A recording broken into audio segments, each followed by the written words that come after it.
कोजागिरी पौर्णिमा हा सण वर्षातील सर्वात तेजस्वी चंद्राच्या रात्री साजरा होतो। कोजागिरी पौर्णिमा जी शरद पौर्णिमा म्हणूनही ओळखली जाते।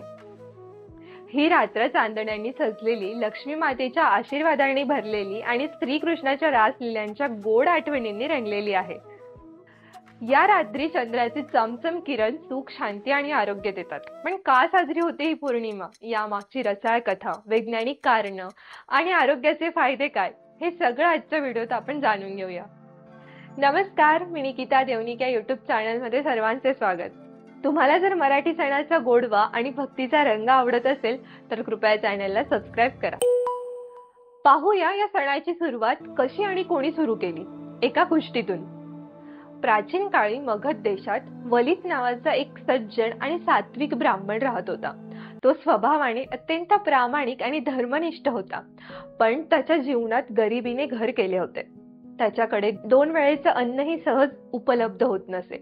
त्याची पत्नी मात्र स्वभावाने उलट होती। ती रागीट, कटकटी आणि लोभी होती। वलितच्या गरिबीमुळे ती नेहमी त्याला त्रास देत असे। तुझ्यामुळे आम्ही या दरिद्र्यात जगतो आहे, काहीतरी कर, नाहीतर मला माहेरी पाठव, असं ती रोज त्याला सुनावत असे। वलित तिच्या बोलण्याने दुखी होत असे, पण त्याचं मन स्वच्छ आणि पवित्र होतं। तो विचार करत असे की प्रामाणिकपणे जगणं हेच खरं धन आहे।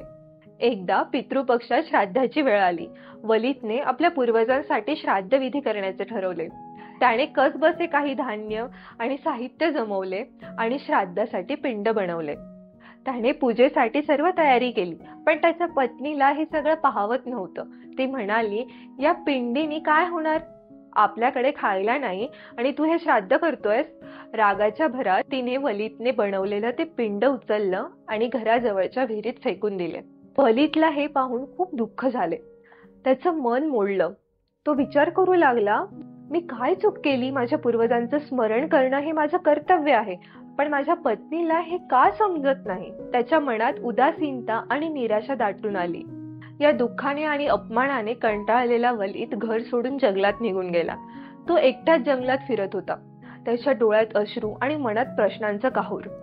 सूर्य मावळला आणि रात्र पडली। ती रात्र होती अश्विन पौर्णिमेची, कोजागिरी पौर्णिमेची। चंद्र आकाशात 16 कलांनी उजळला होता आणि त्याचा शीतल प्रकाश जंगलात पसरला होता।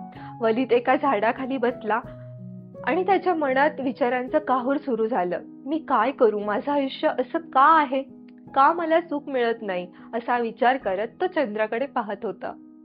तेवढ्यात त्याला काही सुंदर आवाज ऐकू आले। जंगलात कुठून तरी हास्याचे आणि बोलण्याचे सूर येत होते। उत्साहाने तो त्या दिशेने गेला। तिथे त्याला एक आश्चर्यकारक दृश्य दिसले। 3 सुंदर कन्या एका झऱ्याजवळ बसल्या होत्या। त्या इतक्या तेजस्वी आणि सुंदर होत्या की त्यांचं सौंदर्य हे मानवी वाटत नव्हतं। त्या सोंगट्या खेळत होत्या, पण त्यांना चौथ्या व्यक्तीची गरज होती।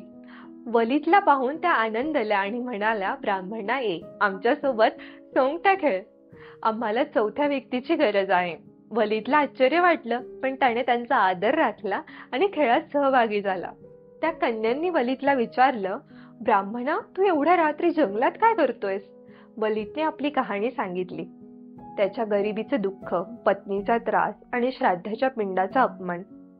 त्या कन्या शांतपणे त्याचं बोलणं ऐकत होत्या। मग त्यापैकी एक कन्या म्हणाली, आजची रात्र ही कोजागिरी पौर्णिमेची रात्र आहे। ही रात्र लक्ष्मी मातेची रात्र आहे। आज रात्री जो जागे राहतो, पूजा करतो आणि चंद्रप्रकाशात दूध ठेवतो, त्याच्यावर लक्ष्मी माता प्रसन्न होते।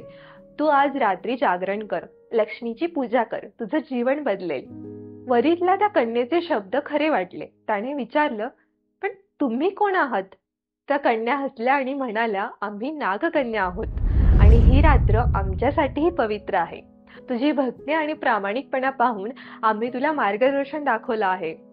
आता तू घरी जा आणि कोजागिरी व्रत कर। वलितने त्या रात्री घरी परत येऊन कोजागिरी पौर्णिमेचे व्रत विधिवत केले। त्याने चंद्रप्रकाशात दूध ठेवले, लक्ष्मी आणि इंद्राची पूजा केली आणि रात्रभर जागरण करत भजने गायली। त्याच्या पत्नीला त्याचं हे कृत्य पाहून राग आला, पण ती गप्प बसली।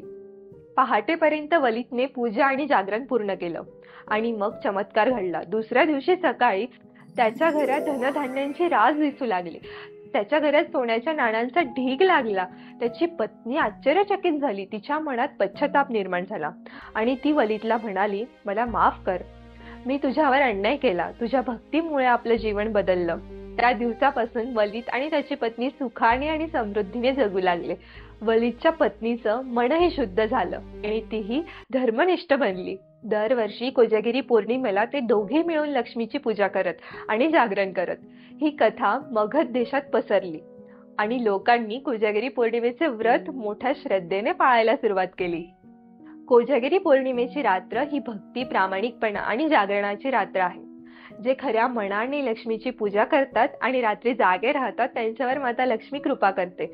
वलिदच्या कथेतून आपल्याला हे शिकायला मिळतं की कितीही संकटे आली तरी सात्विक जीवन आणि श्रद्धा आपल्याला यश आणि समृद्धी मिळवून देते. ही कथा आजही कोजागिरी पौर्णिमेला सांगितली जाते आणि लोकांना जागरण आणि पूजेचे महत्त्व समजावते. तसेच द्वापार युगात म्हणजेच वृंदावनमध्ये भगवान श्रीकृष्णाने गोपिकांसोबत कोजागिरीच्या चांदण्यांनी सजलेल्या रात्री म्हणजेच कोजागिरी पौर्णिमेला रासलीला केली होती. म्हणून वृंदावनातल्या निधीवनात आजही श्रीकृष्ण आणि गोपिका रासलीला रचतात अशी मान्यता आहे. यामुळे कोजागिरी पौर्णिमेला लोक भजन गातात, गरबा दांडिया खेळतात. चला आता ऐकूया खगोलशास्त्र आणि विज्ञानाच्या दृष्टिकोनानं या सणाचं महत्त्व. खगोलशास्त्रानुसार कोजागिरी पौर्णिमेच्या रात्री चंद्र हा पृथ्वीच्या सर्वात जवळ असतो आणि तो आपल्या 16 कलांमध्ये परिपूर्ण असतो, ज्यामुळे त्याची किरणं अधिक प्रभावी आणि अमृतमय मानली जातात. या दिवशी थंड हवेचा प्रभाव असतो, ज्यामुळे तांदळाची खीर किंवा दूध हे चंद्राच्या प्रकाशात ठेवले जाते आणि या प्रक्रियेने पदार्थामध्ये असलेले पौष्टिक गुणधर्म वाढतात, ज्यामुळे शारीरिक आणि मानसिक आरोग्याला लाभ होतो असे मानले जाते. कारण शरद ऋतू म्हणजे पावसाळ्यानंतर येणारा उष्णतेचा काळ जो सप्टेंबरच्या मध्यापासून नोव्हेंबरच्या मध्यापर्यंत असतो आणि यावेळी उष्ण हवा आणि ओलाव्यामुळे शरीरात पित्त वाढतं.